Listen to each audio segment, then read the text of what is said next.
বাংলাদেশ এমন একটি দেশ যেখানে ১০০ কোটি সমস্যা। সেই সমস্যার ভিড়ে স্পোর্টসে এইটা আমরা দেখি, ক্রিকেট, ফুটবল দেখে আনন্দ পাই।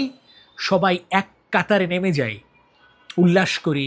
আওয়ামী লীগ, বিএনপি, জামাত, এনসিপি, আনন্দে মাতি আওয়ামী লীগ, জামাত, এনসিপি, বিএনপি। আবার যখন খুব খারাপ করে, নিন্দা করি, সমালোচনা করি, আবার ওই একই কাতার। দল নাই, মত নাই, সবাই মিলে আমরা কিন্তু বাংলাদেশের জয়ে উদ্বেলিত হই, বাংলাদেশের পরাজয়ে খুবই খুবই বিষণ্ণ হই। সেই ক্রিকেট, ফুটবল যারা খেলেন, they are the super stars, আমাদের কাছে তাই মনে হয়। বাংলাদেশে কত মানুষ, তার মধ্যে কয়েকজন ক্রিকেট এবং ফুটবল খেলেন। They are very lucky to represent their country. তাদেরকে আমরা ফলো করি, তাদের আচরণ, তাদের কথাবার্তা আমাদেরকে ইন্সপায়ার করে। তাদের এলোমেলো কর্মকাণ্ড আমাদেরকে সত্যিই বিপদে ফেলে। Because we love him, we love them. এই ঘটনাগুলোই কেন বা বলছি, আজকে একটি ঘটনা ঘটেছে যেটা সত্যি অনভিপ্রেত, সত্যি অনাকাঙ্ক্ষিত, খুবই কষ্ট দিয়েছে, দুঃখ দিয়েছে।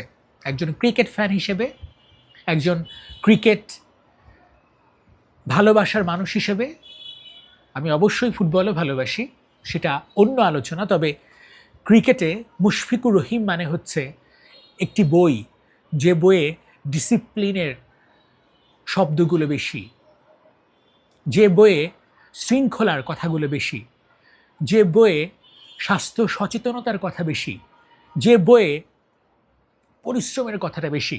সেখানে খুব কম কথা আছে যেখানে নিজের আয়নায় নিজেকে দেখা কিংবা দুই একটা এলোমেলো কথাবার্তা।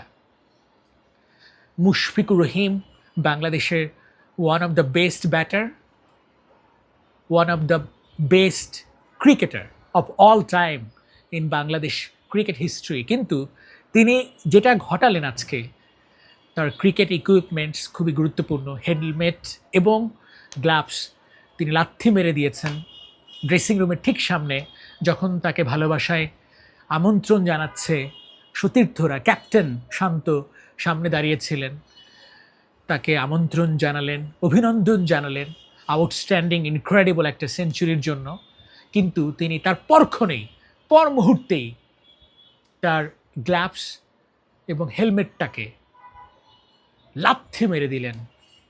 দ্যাট ওয়াজ এপিক এবং শেমফুল।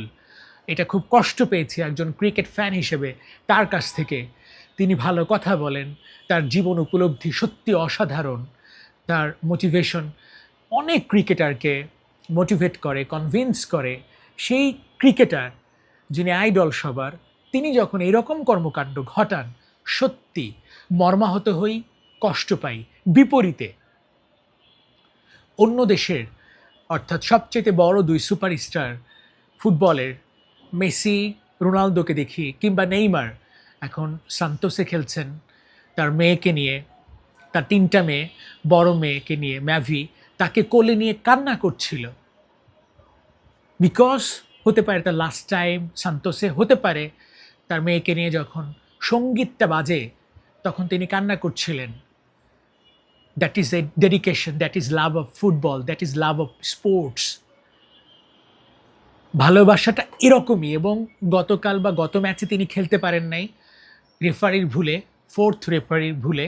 তার জন্য তার যে সেই আপ্রাণ চেষ্টা, সেই ব্যাকুলতা আমাদেরকে ছুঁয়ে যায়। যত বড় গ্রেট হন তত বড় নরম হন, যত বড় মানুষ হন তত বড় বিনয়ী হন। এটুকুই, সবই জানেন মুশফিক। তার কাছ থেকে আমাদের চাওয়া আরও বেশি। He is the goat, greatest of all time in our cricket history. এরকম ডিসিপ্লিন ক্রিকেটার সত্যি পাওয়া বাংলাদেশ দলের জন্য ভাগ্যবান, এবং তিনি বাংলাদেশকে সার্ভিস দিচ্ছেন, এটা তার জন্য ভাগ্যের ব্যাপার। So don't do this again, because we follow you, we love you, Mushi. You are the greatest. Thank you.